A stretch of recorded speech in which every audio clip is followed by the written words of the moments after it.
Yes, leo ni tarehe 2 ya mwezi wa 6, 2025. Ni mwaka ambao umegawanyika kati mpaka sasa tunavyozungumza. Habarini za wakati huu ndugu zangu pioneers, wote community ya Pi Tanzania. Binafsi nimekuwa mtu ambaye nimesikiliza yale ambayo yanasemwa na kuyaelewa vizuri sana. Lakini na mimi nina ya kwangu ambayo nitazungumza kwenye hili. Ila sitatumia kuzungumza muda mrefu kwa risala, yani kama nasoma risala. Nitazungumza mafupi ambayo mimi binafsi yananifanya niweze kuyazungumza kwa ndugu zangu na wao pia wapembue. Na uzuri wa hili la yake ni hoja tu hoja, ili mtu anayesikiliza hoja hizi atapata kupokea kile ambacho anakiamini kutoka kwenye hoja tofauti za kila mmoja. Mjadala huu ni mkubwa sana. Lakini mjadala huu mimi nataka niuelezee kwa kifupi sana. Nina sababu za kuelezea pointi zangu za msingi. Moja, hoja ya kwanza ilianza nunua Pi. Tulianza usinunue Pi pamoja. Ikabadilika, ikaja nunua Pi, peleka kwenye exchange huko kwa hold huko kusilete kwenye wallet. Imeenda mara ikabadilika. Ikaja hoja nunua peleka kwenye wallet, na sasa hivi tunafanya lockup na zinakaa na zinafunga lockup kwenye wallet yako. Hiyo ni hoja moja, lakini ina maamuzi matatu. Ilikuwa na maamuzi matatu. Kwa hiyo hapo leo utapembua, utaangalia usahihi ulikuwa uko mwanzoni ama ulikuwa pale kati ama ulikuwa hapo mwishoni unapoambiwa peleke kwenye wallet yako. Hilo jibu na kuachia wewe unasikiliza hii voice note. Lakini pia tunakwenda hoja ya kununua Pi ikaja. Nunua Pi tuwai kwenye exchange kuzimaliza ili tuweze kwenda open mainnet. Naenda kwenye hii hoja hapo. Open mainnet. Narudia. Global open mainnet. Hautaiona open global mainnet ikitokea kwamba Pi zimemalizwa kwenye exchange hizi. No. Na sio sawa. Na sio kweli. Haiwezekani. Nilishasema na ninarudia tena. Ukifuatilia vizuri hii project, kila mtu ana akili yake ya kuliona jambo na kila mtu anapaswa kuheshimu mawazo ya mwenzake. Lakini isiwe kwamba wewe una mawazo yako, wewe unataka wote tuyafuate ndo tuone sahihi. Kwenye ulimwengu haiko hivyo. Unaweza kuwa msomi, umesoma, una akili nyingi, lakini huwezi kuwa na akili nyingi ukazidi kila mmoja. Au ukawa na akili nyingi basi ndo kamuongoza kila mmoja akafanye kile unachokiwaza wewe. Haiko hivyo. Mimi nasema tu, propaganda ya kununua Pi kwenye exchange ni maamuzi ya mtu yeye mwenyewe. Ni ya mtu mwenyewe. Kwa hiyo anayeweza kununua akanunue, hajakatazwa. Hajakatazwa na hakuna mtu anayemshurutisha mtu sinunue Hakuna mtu anayetuma voice note anampigisha debe mtu kwamba usinunue. Kila mtu akanunua anavyotaka yeye. Lakini swala hili jibu lake litakuja mwishoni. Kwamba nani alikuwa yuko sahihi na nani hayuko sahihi. Tutapata kujua kote hapo. Kwenye hoja hiyo ya kwenda open mainnet nimeishia. Open mainnet tulishaambiwa, kama tulishasoma na kila mtu anasoma na anaelewa anavyoelewa yeye. Muono wangu mimi sasa, nilishasema hata hiyo siku ya Pi Day tarehe 28 mwezi wa 6 tusitegemee kuona open mainnet. Haipo. Kwangu mimi nazungumza, sio mwingine, ni mimi mawazo yangu. Ila open mainnet, tunza kauli hii na utakuja kuielewa mbeleni kwamba open mainnet itakuwa ni siku ya kihistoria. Subiri uone baada ya kuwashwa mifumo ya quantum, baada ya ICO 222 kuanza kufanya kazi, na siku hiyo watu wanakwenda kuweka historia duniani, na pale kutoka web 2 tunakwenda web 3. hapo tunakuwa tumeandika historia duniani. Hiyo ndiyo siku ya kihistoria, na mifumo hii itaenda imeambatana pamoja. Ndipo na mainnet yetu iko pale kwamba siku ya open mainnet itakuwa siku ya kihistoria. Kwa hiyo habari za siasa za kumaliza pai kwenye exchange tuzimalize, alafu ndio tuweze kuwahi open mainnet. Kwangu mimi hainiingia akilini. Kwangu mimi hainiingia akilini, ila wengine na waingia ni sawa. Lakini pia tukisema na hoja kwamba wazimalize kwenye exchange huko, mimi sitaki kuingilia. Watu wana uwezo, wana pesa zao nyingi, wana uwezo watu ni wengi wanaonunua, wanaweza kuzimaliza. Lakini sijui kama Bitcoin nayo pia iliwahi kuisha kwenye exchange. Hilo pia na la kujiuliza. Hoja yangu ya msingi, watu wanasema Banksa, tumeletewa Banksa. It's okay, Banksa imekuja. Banksa haijaja kwenye wallet ya kila mmoja. Kwanza lazima ulielewe. Wewe ulieletewa Banksa ambaye ulifanya KYC, hujapata migration. Kuna mwingine ambaye akupata kabisa KYC. Hawa wote, makundi haya ndio wameletewa ile Banksa. Lakini Banksa imekuja kwa mazumuni gani? Na tumeielewaje Banksa baada ya kuja kwenye hizo wallet za watu wengine? Kwa sababu kuna wengine ambao walianza siku nyingi hawajawahi kupokea ile Banksa kwenye wallet zao. Wao walishapata migration zamani. Banksa inakwenda kulenga kwenye engo zile ambazo inamruhusu. Mimi naweza nikasema Banksa imekuja kwa ajili ya majaribio. Na ndio maana sasa hivi wengine wanasema mara haifanyi kazi, mara sijui waliofanya, of course. Lakini wengi wanathibitisha kwamba haifanyi kazi. Sijui. Lakini mtajua huko mbele. Lakini ninachotaka kukizungumzia uhalisia wa Banksa ni kwamba Banksa imekuja kama testing ya wallet ambayo inaweza ikaja ikafanya kazi baada ya open mainnet. Mfano, wewe ni mfanyabiashara ambaye unauza hardware. Unataka kuuza vifaa vya ujenzi kwa kutumia Pi, hujawahi kuwa mwana Pi, hujawahi kuchimba wala hujawahi kuwa na wallet ya Pi. Lakini unataka kufanya biashara. So ukiwa nayo, ukijoin, maana yake unaweza kuwa na Banksa ukalipia na ukaweza kupokea zile transactions za Pi bila shida, wallet yako ikawa umeiactivate na ukafanya biashara. Hiyo ndio testi ya Banksa. Na mawazo yangu mimi ya Banksa, si kwamba Banksa imemwambia yule ambaye hajapelekewa Banksa kwenye wallet yake basi akanunue Pi kwenye exchanger, azilete arundike Pi 100,000 kwenye wallet yake, Pi 1,000,000 kwenye wallet yake. Sijawahi kuona chapisho la hivyo.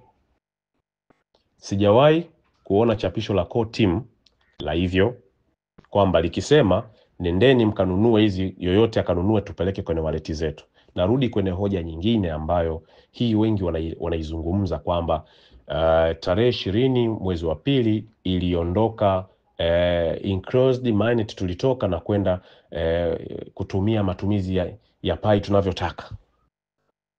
Kwa maana firewall imeondoka. So firewall imeondoka tarehe 20 mwezi wa pili. Nakumbuka vizuri, na kama kila mtu anakumbuka vizuri, asikilize kwa umakini hapa ninachoenda kukizungumza.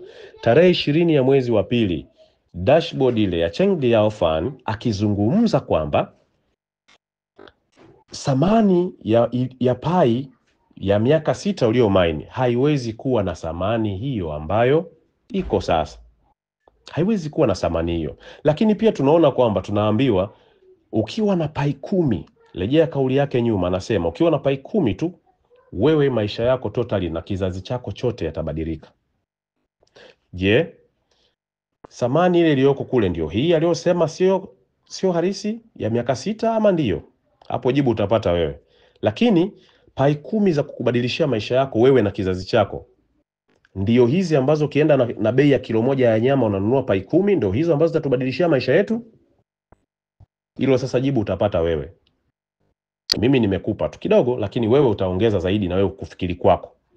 Lakini narudi kwenye hiyo hoja ya kutoka enclosed mainnet na kwenda kwenye matumizi hayo ambayo watu unifuru kujiachia, wanaona ni sawa. Lakini kuna kipande ambacho mimi ndio kinachonipa wasiwasi na mashaka ya kutosha, kwa sababu tarehe 20 mwezi wa pili, baada ya hiyo tukio la open network, Next week, yani wiki lililofuata, dashboard ya Pai ilibadilika tarehe 27. Baada ya kubadilika ile dashboard ikawa inaendelea kutuonya. Ukiingia Redmore ndani ulikuwa unaona wameweka chapisho lao la mwaka 2022 ambalo lilikuwa na makatazo ya kutumia Pai namna hiyo, kuuza, kufanyaje, kununua Pai. Yani vyote vilikuwa vimeandikwa kule ndani. Sasa jiulize wewe, kama open network ni tarehe 20, lakini kule ndani wakakubadilishia dashboard iliyofuata tarehe 27, wakakuwekea makatazo. Wapo ambao walinyenyuka na kusema katazo lile lilikuwa ni la miaka ya nyuma huko, kabla ya tujatoka kwenye wakati tuko ndani ya enclosed mainnet, hatukwenda kwenye open network. Unajaribu kumfikiria huyu mtu ni wa aina gani? So kwa nini core team walichukua ujumbe baada ya tarehe 20 open network, walichukua ujumbe yani kutoka tarehe 20 mpaka yani tarehe 27, wakakurudishia chapisho lao la mwaka 2022 likiendelea kukuonya uwe mtulivu, usichezee Pai zako kwa kutumia vibaya ama wallet yako? Walikuwa na maana gani? Yani core team wanatutisha sisi, si ndio hivyo? Kwa hiyo lile chapisho likuwa kimuonesha mtu anakuambia unawatisha pioneers, unawatengenezea taharuki pioneers. Ili hali kutoka tarehe 20 mpaka tarehe 27 wamebadilisha wao, core team ndio wametuwekea, na wakitukumbusha ujumbe wao wa nyuma kwamba tunaendelea kuwatahadharisha hichi kitu kipo. Unatoka hapo tunakwenda nafikiri kuna ujumbe ambao ulifuata kwenye dashboard ya kama 5 zilizopita kutoka sasa. Dashboard 5 zilizopita. Dashboard 5 hizi, dashboard hii iliyokuja inasema kuhusiana na swala la migration. Ndugu zangu, yani hapa sizungumzii kodi ya Cosas hata moja. Yani hapa sipo kwenye kodi ya Cosas. Nipo kwenye taarifa ambazo wanazitoa wao core team na ziko kwenye dashboard ya Pai. Tuelewane vizuri. Siasa sui za nani mimi huko wazinihusu. Mimi nazungumzia dashboard ya Pai. Baada ya kuja na taarifa ya dashboard ambayo inaonyesha wako tayari kufanya migration na ile second migration, nafikiri kila mmoja aliona wako tayari. Lakini pia ulikuwa ukienda ndani ya ule ujumbe Redmore, ulikuwa unakuta kuna ujumbe ambao umeuweka pale. Umeandikwa hitimisho, mtandao umejitolea kukamilisha uhamiaji wa mainnet kwenda kwa mapionea wote harisi. Sentence hapo. Alafu wakaeka hapo, lakini wakasema waliothibitishwa na waaminifu haraka iwezekanavyo, huku wakihakikisha usahihi na usalama na uadilifu wa mtandao. Sasa hii sentence chukua wewe, ambaye wewe unaambiwa tukituma taarifa hizi tunawatisheni, au wewe unapewa pressure, wewe unapata kimuhemuhe. Chukua hii sasa, kwamba dashboard ya migration ilikuwa inasema ndani wako tayari kutoa uhamiaji wa wallet zetu kupewa Pai wa kwenda mainnet, lakini wako tayari kwa waliothibitishwa na waaminifu haraka iwezekanavyo, huku akihakikisha usahihi na usalama na uadilifu wa mtandao. Sasa sentensi hii, wenye uadilifu ni nani na wasio waaminifu ni nani? Lakini pia narejea kwenye white paper. Hiyo white paper kila mtu kaisoma na kila mtu anaitafsiri anavyoielewa yeye. Narejea kwenye white paper. White paper inasema before open network kutakuwa na swala la kufungiwa akaunti zilizofanya makosa. Sasa na hii pia tukileta pioneers, unawatengenezea taharuki, unataka wapate pressure. Wewe unapata pressure ya nini kama huna makosa? Wewe kama ulilinda wallet yako unapata pressure ya nini? Wewe kununua Pai ni sawa na kuweka kwenye wallet yako, unapata pressure ya nini? Nunua, weka kwenye wallet yako, ni wewe mwenyewe. Asiyenunua atulia, alinde akaunti yake, ni yeye mwenyewe. Hapa hatupo kupiga debe. Hatupo kupiga debe kama tuko stendi kwamba fanya hivi wapi Mwenge gari yako posta. Gari inaitiliwa, wewe inaitiliwa tu. Hapa kila mtu ana akili timamu na kila mtu ana akili zake za kuzaliwa. Kuna wasomi nao pia wana akili zao za darasani, na wao pia wana knowledge, watatambua kwamba hiki ni sawa, hiki sio sawa. Lakini sio kuaminishana. Siko hapa kufanya kitu ambacho kinaanzishwa na mtu fulani. Sijawahi kuona announcement ya core team wakiniruhusu mimi kwamba nenda kanunue kwenye exchange na peleka kwenye wallet yako, kama walivyotuma hizi ninazo post wanasema zinawapa taharuki watu. Sijawahi kuona. Hizi ninazo post mimi zipo kwenye dashboard za kila mtu, zinatumwa. Sasa shangaa wewe kwamba kwa nini wanasema wanapata taharuki, na kwa nini wapate hofu? Yaani wewe hujafanya makosa, kwa nini uogope polisi unakimbia? Ukiona tu magwanda unakula kona, unatoka speed. Hapo ndipo unatakiwa ujitathmini wewe mwenyewe. Lakini pia sisi wote tulikuwa tukiamini, wote viongozi wengi tukizungumza, pai sio kitu cha kununua na wala kuuza. Pai hainunuliwi na wala haiuzwi. Ndio white paper ilikuwa inasema hivyo. Na wote tulishikilia. Lakini baadaye sera zinakwenda zinabadilika. Sasa hivi pai mpaka imekuwa ya kuhold kwamba itapanda thamani, itakuwa na thamani hiyo. Lakini kwenye white paper ukiangalia hawajakwambia habari kwamba itakuwa napanda na kushuka. Hamna wasema kwambia utaitrade. Hapa sasa ndo tutaelewana vizuri. Nafikiri mtanielewa ninachokizungumza na mimi. Kila mtu apembue kile ambacho anakiona kiko sawa. Sio kupelekwa tu kama nyumbu fulani. Yaani akisema mtu mmoja basi jumuiya yote tuifuate kwa mtu anavyotaka yeye. Hapana, haiko hivyo. Haiko hivyo. Kila mtu atafanya kile anachokiona sahihi kwa nafsi yake na upande wake. Na hiki ndiko kinachotakiwa. Nafikiri nimezungumza mafupi tu. Katika haya kila mtu atapima uwezo wake wa kufikiri yeye mwenyewe na atachagua kile anachokiona kiko sahihi. Kila mtu apime, apembue, ajiridhishe, afanye ambacho sahihi. Yaani kila mtu ana maamuzi yake na kila mtu amechimba pai kwa uwezo wake. Na humu tumekutana kwenye magrupu, kila mtu ana nafasi yake ya kulinda cha kwake ama aendelee kununua cha kwake. Mimi sioni faida. Yaani ukiniambia mimi nitajuta nini? Mfano, wewe cha kuniambia mimi nijute kwamba sijanunua pai nitajuta nini? Kitafanya jute. Unajua namiliki pai ngapi? Unajua nimechimba kwa muda gani? Lakini pia nanunua ili nini nipate nini? Yaani nikishanunua na hizi nizo nazo nipate nini? Yaani kila mtu ana maamuzi yake. Kuna mwingine anahitaji kuwa na nyingi, anahitaji kuwa na pai 1000. Mwingine anataka awe nazo kawaida na ameridhika. Kwa kila mtu na muono wake. Lakini CT ndio watakuja kutupa majibu kamili. Na ukitaka kuamini hiki ninachokisema, ukitumiwa ile kodi wanaosema imeeditiwa sio na kina nani, niamini mimi ninayekwambia na kurudia, niamini tena, nina ushahidi wa hiyo kodi mpaka ndani ya mfumo. Yaani achana kuongea na mtu ambaye hajaingia kwenye kodi hiyo na hajaenda kupekua na hajui. Yaani ogopa sana. Hiyo kodi iko ndani ya mfumo. Sawa? Na hiyo kodi nimerekodi mimi, anavyosema mtu anatoka kuijibu kwamba ameiona miaka mingi huko hoja hii imeshapita na imejibiwa. Sio kweli, kwa sababu hiyo kodi nakumbuka moja kati ya kiongozi mmoja, siwezi kumtaja jina. Yaani ni rafiki yangu of course. Nafikiri akisikia hii voice note anaelewa nani mzee wa kodi, anafahamu. Tulitumiana na nikarekodi, nikamwambia kweli Kosasi amefanya hii updating. Mara ya kwanza naingia updating ya hiyo bei mbili tofauti ilikuwa ndani ya masaa 8 tu wakati Kosasi amefanya. Na baada ya hapo nakuja kuchati naye mimi masaa 2 yamepita, nikaingia tena kumthibitishia kweli nimeingia, nimeiona hiyo kodi. Na baada ya hapo tukatumiana kodi, hiyo linki unayoiona inasambaa. Kila mtu anaingia. Leo hii hiyo link imekuwa editing. Umeedit vipi video? Umeedit vipi kuingia ndani? Ukibonyeza tawe na kupeleka ndani ya Pi browser kwenye kodi inaenda kukuonesha. Leo inasemekana kodi za kina kina nani huko.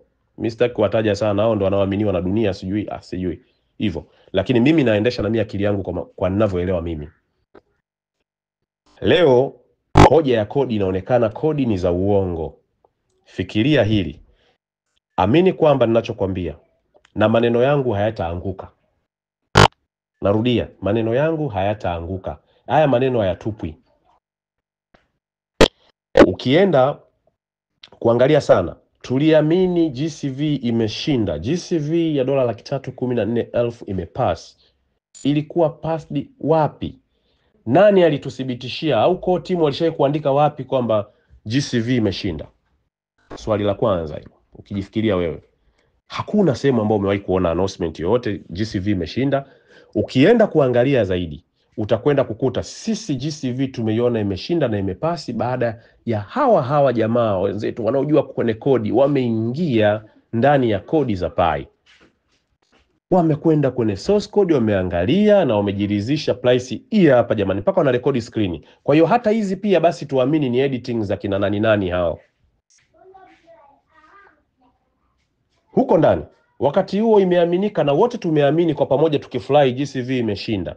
Lakini leo imekuja kodi ambayo inaonekana inakinzana na yale ambayo yanafanyika na baadhi ya watu fulani kwa maslahi yao fulani. Basi inakuja kodi inatapakaza kwamba COSAS ni muongo. Kodi za COSAS sio za kweli. Aliyeweka value ya Pi mle ndani, ile global consensus value ni nani kama sio COSAS? Na sio kwamba mmeona screen record alizofanya mle ndani yule COSAS ndo mkaamini GCV imeshinda watu wote. Ana mimi pia nikiamini. Na mimi ni mojawapo naisema hii GCV imeshinda. Na kwa sababu naamini ile kodi. Lakini leo anatoka mtu anakuambia kodi ni ya uongo, inatengenezwa, inaundwa. Inaundwa wapi? Wapi inaundwa kodi? Kwa wale wanaojua kodi, wote wakisikiliza hii audio watanielewa. Kwa hiyo vitu vingine tuwe makini navyo sana. Yaani jaribu kufikiri na wewe mwenyewe. Ndio maana nasema miruzi inapopigwa mingi, na nyinyi pioneers ni uhuru wa kwenu sasa kupima na kupembua maamuzi unachokifanya kipi na ni sahihi. Nafikiri mimi binafsi niishie hapa, nisiongee sana. Yaani mimi nilipenda kwanza nifafanue kifupi, lakini imelazimika nimetumia dakika angalau kidogo zimesogea. Tisho boy ZINGE, naitwa Zinge, na watakieni siku iliyo njema hadi wakati mwingine. Bye bye.